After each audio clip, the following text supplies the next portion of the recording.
hello' মই আজি আপোনালোকৰ লগত শ্বেয়াৰ কৰিম দুটা একেবাৰে ইজি আৰু সিম্পল ৰেচিপি ভিডিঅ'টো চাই থাকিব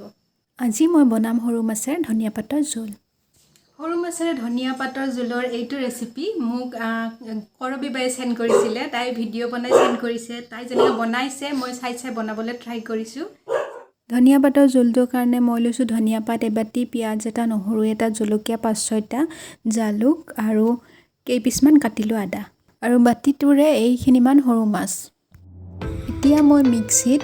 ধনিয়া আদা নহৰু জলকীয়া জালুক আটাইখিনি বস্তু ভালদৰে পিচি লম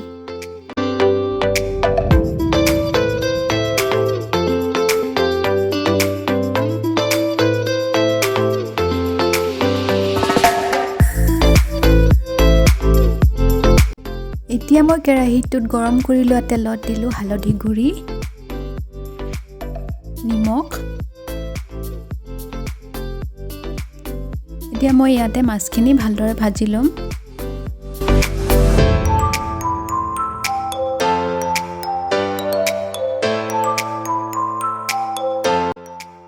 এয়া মোৰ মাছ ভাজি হৈ গ'ল এতিয়া ইয়াৰ পৰা মই মাছখিনি উঠাই দিছোঁ এতিয়া সেই একেটা কেৰাহীতে মই পিঁয়াজটো দি দিছোঁ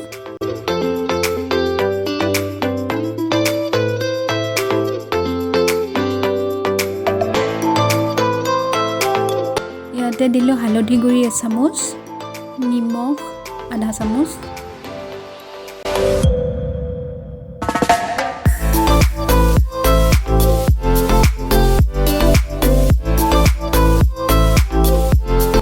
পিঁয়াজখিনি ভজা হোৱাৰ পাছত মই ইয়াতে ধনিয়া পেষ্টটো দি দিছোঁ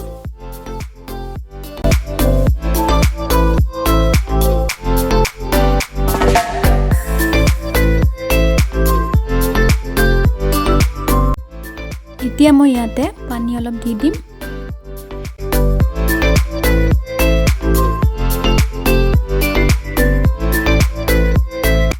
পানী দিয়াৰ পাছত মই ইয়াতে ভাজি থোৱা মাছখিনি দি দিলোঁ মাছখিনি দিয়াৰ পাছত এইখিনি কিছু সময় উতলিব দিম আৰু উতলাৰ পাছত ধনিয়াৰ জোল ৰেডি এতিয়া বনাম মই বুটৰ দাইল বুটৰ দাইল আচলতে দাইল চবে বনাবলৈ জানে কিন্তু মই তাৰমানে কেনেকৈ চিম্পলকৈ বনাব পাৰি সেইটো দেখাইছোঁ মই বনোৱাৰ নিচিনাকৈ বনাই খাবচোন বুটৰ দাইল বনাবৰ কাৰণে লৈছোঁ তেজপাত 2 খিলা শুকান জলকীয়া কাটিলোঁ আদা থেতেলিলোঁ আদা 5 ফুৰণ আৰু জিৰা এতিয়া মই কুকাৰটো গৰম কৰি লৈ ইয়াতে তেল দিলোঁ জলকীয়া তেজপাত 5 ফুৰণ জিৰা আৰু কাটিলোঁ আদাখিনি দি দিলোঁ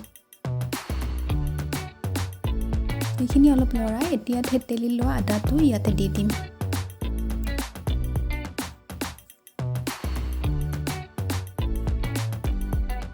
এতিয়া এইখিনি ব্ৰাউন কালাৰ এটা আহি যোৱাৰ পাছত ইয়াতে দিছোঁ মই হালধি গুড়ি 2 চামুচ আৰু নিমখ এইখন চামুচেৰে 1.5 চামুচ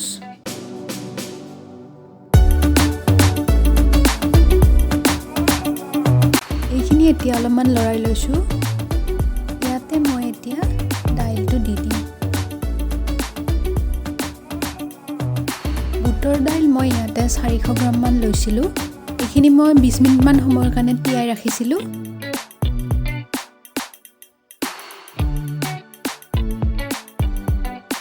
দাইলখিনি 3-4 মিনিটমান ভজাৰ পাছত মই ইয়াতে পানী দি দিলোঁ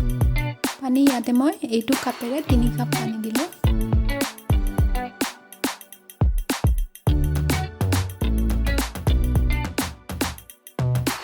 মই যিহেতু দাইলখিনি তিয়াই ৰাখিছিলোঁ এতিয়া মই ঢাকনটো লগাই ইয়াতে 3টা বা 4টা চিটি আহিবলৈ দিম 3টা-4টা চিটিত দাইলখিনি সিজি যাব যদি আপোনালোকে দাইলখিনি তিয়াই নাৰাখে তেন্তে ইয়াতে 5টা বা 6টা চিটি যাবলৈ দিব আৰু এয়া মোৰ বুটৰ দাইল বনাই হৈ গ'ল আজিৰ ৰেচিপি দুটা বহুতেই ইজি নহয়নে চাই কেনেকুৱা পালে কমেণ্ট কৰি জনাব লাইক কৰিব শ্বেয়াৰ কৰিব লগতে মোৰ চেনেলটো ছাবস্ক্ৰাইব কৰি দিব থেংক ইউ বাই বাই